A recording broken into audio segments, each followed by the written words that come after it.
بسم اللہ الرحمن الرحیم۔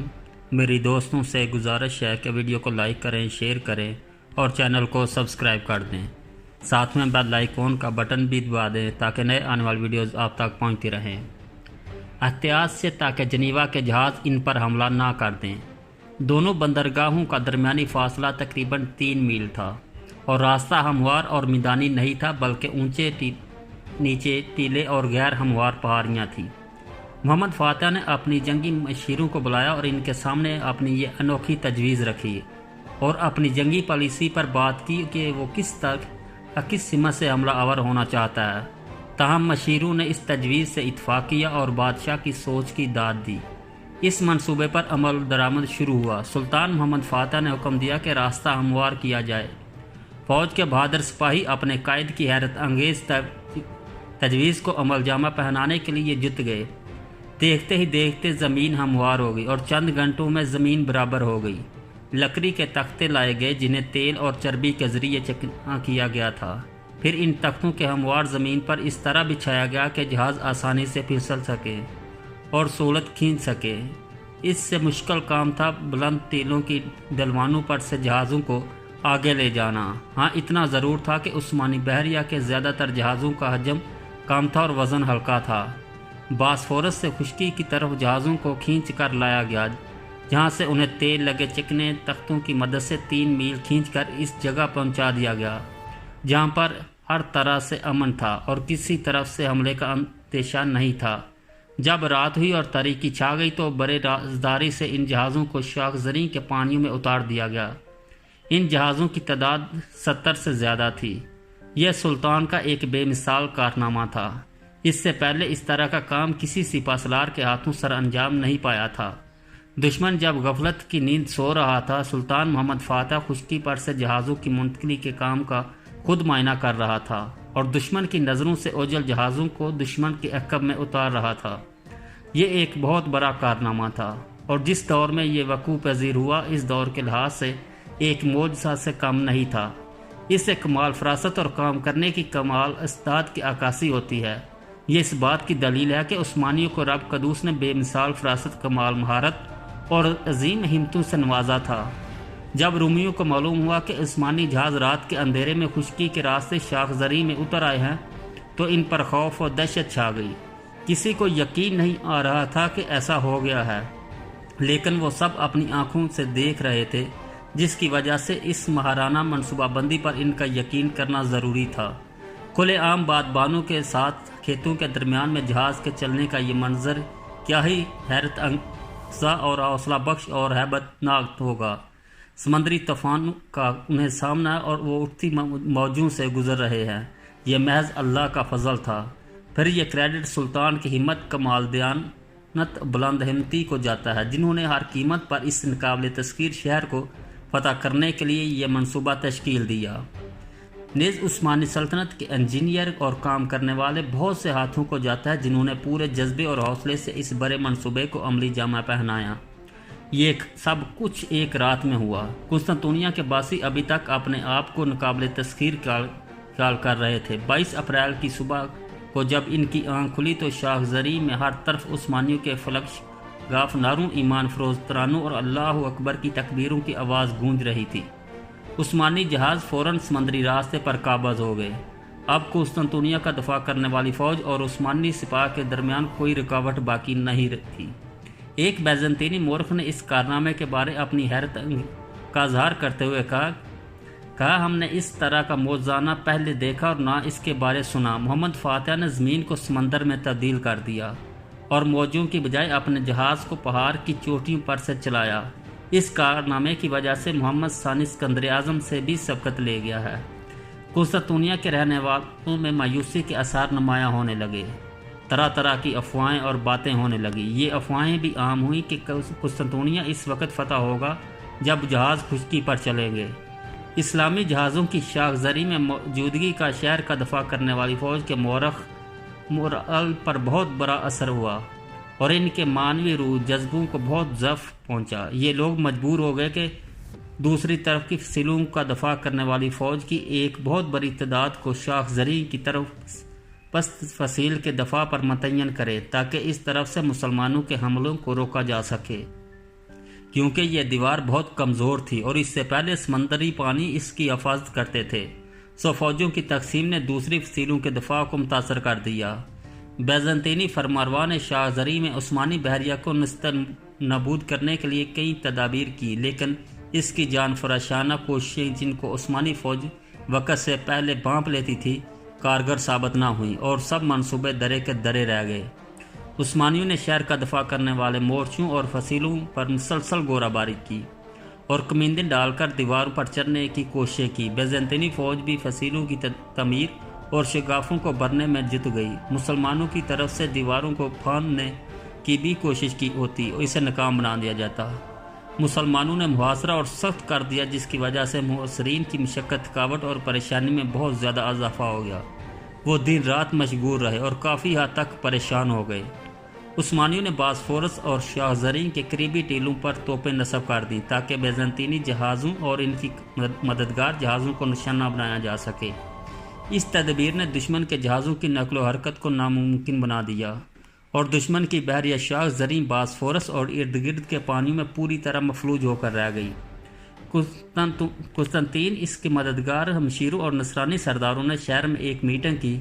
شرکا میٹنگ نے قسطنطین کو مشورہ دیا کہ وہ کسی طرح یہاں سے نکل جائے اور مسیحی قوموں اور یورپی ملکوں سے امداد طلب کرے۔ اس طرح ہو سکتا ہے کہ نصرانی لشکر آ جائیں اور محمد فاتح محاصرہ اٹھانے پر مجبور ہو جائے، لیکن قسطنطین نے اس رائے کو رد کرتے ہوئے کہا وہ آخری لمحہ تک مقابلہ کرے گا اور اپنی رعایا کو اکیلا نہیں چھوڑے گا تاکہ شکست کی صورت میں اس کو مدفن اپنی رعایا کے ساتھ ہو۔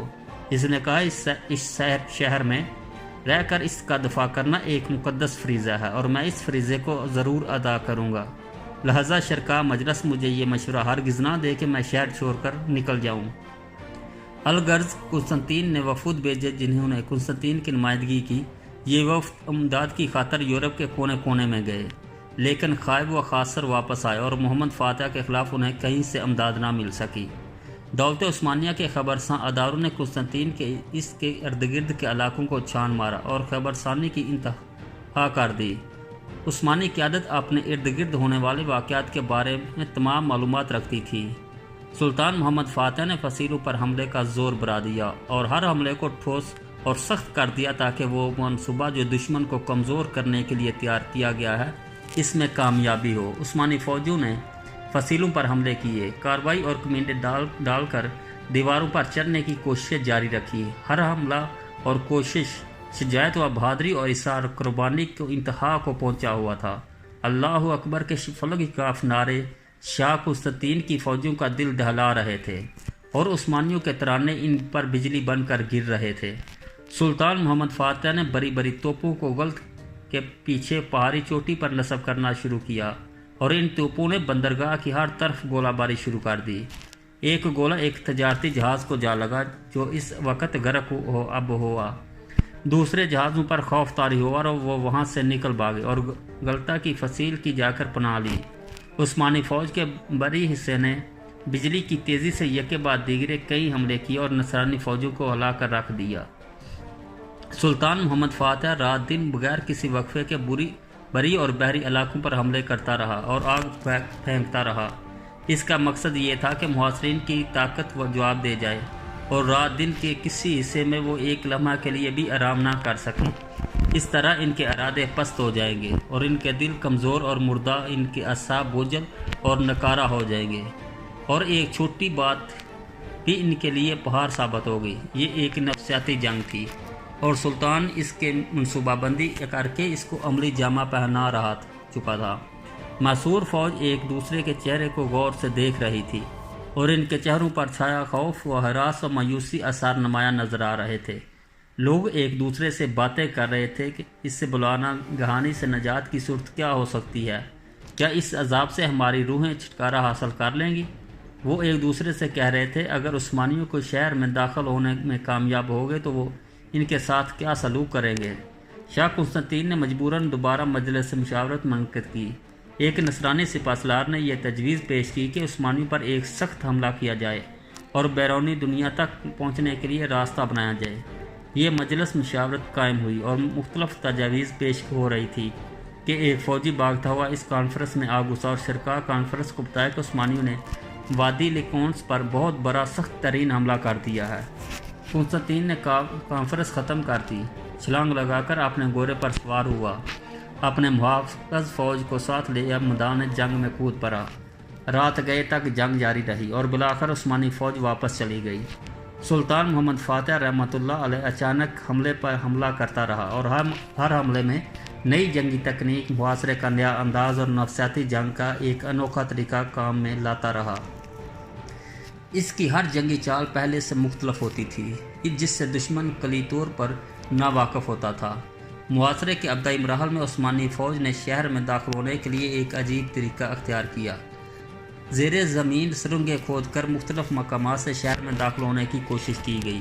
جب شہر کی محافظ فوج نے زیر زمین سخت ضربوں کی آوازیں سنی جو آہستہ آہستہ شہر سے قریب ہوتی جا رہی تھی، شاہ قسطنطین نے اپنے فوجی جرنیلوں اور مشیروں کو ساتھ لیے بڑی تیزی سے اس جگہ پہنچا جہاں سے ضربوں کی آواز آ رہی تھی۔ وہ فوراً بھانپ گئے کہ عثمانی فوج سرنگ کھود کر شہر میں داخل ہونے کی تدبیر کر رہی ہے۔ دفاعی فوج بھی حملہ آور فوج کی سرنگوں کے مقابلے میں اس طرح کی سرنگ کھود کر اس حملے کے جواب کے لیے مستعد ہو گئی۔ بیزنطینی فوج بڑی رازداری سے یہ سرنگ کھود رہی تھی اور مسلمانوں کو ذرا بھی علم نہیں تھا کہ ان کے مقابل سرنگ کھودی جا رہی ہے۔ عثمانی جب سامنے والی سرنگ تک پہنچے جو ان کے لیے تیار کی گئی تھی، وہ سمجھے شاید وہ ان تحت خن یا خفیہ سرنگوں تک پہنچ گئے ہیں جو شہر میں جاتی ہیں۔ وہ بہت خوش ہوئے، لیکن فرت و نسبات کی یہ لمحے کچھ زیادہ طویل نہ ہوتے۔ فوراً رومی فوج نے انہیں آ لیا اور ان پر آگ کے الاغ اور جلتی ہوئی راکھ پھینکی، جس کی وجہ سے بہت سے آدمی جو سرنگ میں موجود تھے دم گھٹ کر اللہ کو پیارے ہو گئے۔ کچھ جل گئے اور جو زندہ بچے جہاں سے آئے تھے وہاں واپس چلے گئے، لیکن یہ ناکامی عثمانیوں کے حوصلے پست نہ کر سکی۔ انہوں نے سرنگیں کھودنے کا دوبارہ پروگرام بنایا۔ اکریفیو اور شاخ زرین کے کناروں کے درمیان پھیلا ہوا علاقہ سرنگیں کھودنے کے لیے مناسب تھا۔ مسلم فوجوں نے بڑی جانفشانی سے مختلف جگہوں سے سرنگیں کھودنا شروع کر دیں اور محاصرہ کے آخری دن تک ان کی یہ کوشش جاری رہی۔ اس جرأت و بہادری کی وجہ سے اہل قسطنطنیہ پر اس قدر خوف و ہراس چھایا کہ بیان سے باہر ہے، حتیٰ کہ جب وہ چل رہے ہوتے تھے اور اپنے قدموں کی چاپ سنتے تو انہیں گمان ہوتا کہ یہ کدالو اور کیسوں کی آواز ہے اور عثمانی پھر سے سرنگیں کھودنے میں مصروف ہیں۔ کئی بار انہیں یہ وہم مان کی زمین پھٹ جائے گی اور اس سے عثمانی فوج نکل کر شہر کی گلی کوچوں کو بھر دے گی۔ وہ اچانک دائیں دیکھتے اور پھر فوراً اپنے بائیں نظر دہراتے، کبھی گھبراہٹ سے ادھر اشارہ کرتے اور کبھی ادھر، اور کہہ اٹھتے وہ ترکی آ رہا ہے، دیکھو وہ شخص ترکی لگتا ہے۔ اپنے سایہ سے ڈرنے لگے تھے، اپنی پرچھائی دیکھتے تو کہہ اٹھتے ترکی انہیں بگا رہے ہیں۔ افواہیں عام تھیں، لوگ ایک دوسرے کو جھوٹی خبریں اور اس انداز سے سنا رہے تھے کہ جیسے وہ حقیقت ہو اور کسی نے اپنی آنکھوں سے سب کچھ دیکھا ہو۔ اس طرح قسطنطنیہ کے باسیوں میں شدید خوف و ہراس پایا جاتا تھا، حتیٰ کہ اس خوف کے سبب ان کے ذہن معاف ہو گئے تھے۔ یوں لگتا تھا کہ وہ نشے کی حالت میں ہیں، حالانکہ وہ نشے کی حالت میں نہیں تھے۔ ایک گروہ جرات سے کام لے رہا تھا اور دوسرا خوف کے مارے ٹکٹکی باندھے آسمان کو دیکھ رہا تھا۔ ایک فریق غور فکر کرتے ہوئے زمین خرید رہا تھا تو ایک اپنے ساتھیوں کے چہروں کو ناکامی اور واضح اپنائیت کے ساتھ دیکھ رہا تھا۔ عثمانیوں کا کام کچھ آسان نہیں تھا۔ سرنگوں جو وہ کھود رہے تھے ان کے کئی جوانوں کو زندہ درگور کر چکی تھی۔ کئی جوان دم گھٹنے سے اور کئی زمین کے باطن میں جلی کرابدی نیند سو گئے، اور ان کو کوششوں کے دوران ایک بہت بڑی تعداد رومیوں کے ہاتھوں قید ہو گئی تھی، جن کے سر کاٹ کر رومیوں نے عثمانیوں کے فوجی پراؤں میں پھینک دیے تھے۔ شہر میں گھسنے کے لیے عثمانیوں نے ایک نیا طریقہ اختیار کیا، اور وہ یہ کہ لکڑی کے تختوں سے ایک بہت بڑا بلند چلتا پھرتا قلعہ بنایا۔ اس موبائل قلعے کی 3 منزلیں تھیں۔ یہ مصنوعی قلعہ شہر کے فصیلوں سے زیادہ اونچا تھا۔ اس قلعے کو زرعون اور گیلے چمڑے کا لباس پہنا دیا گیا تاکہ آگ اثر نہ کرے۔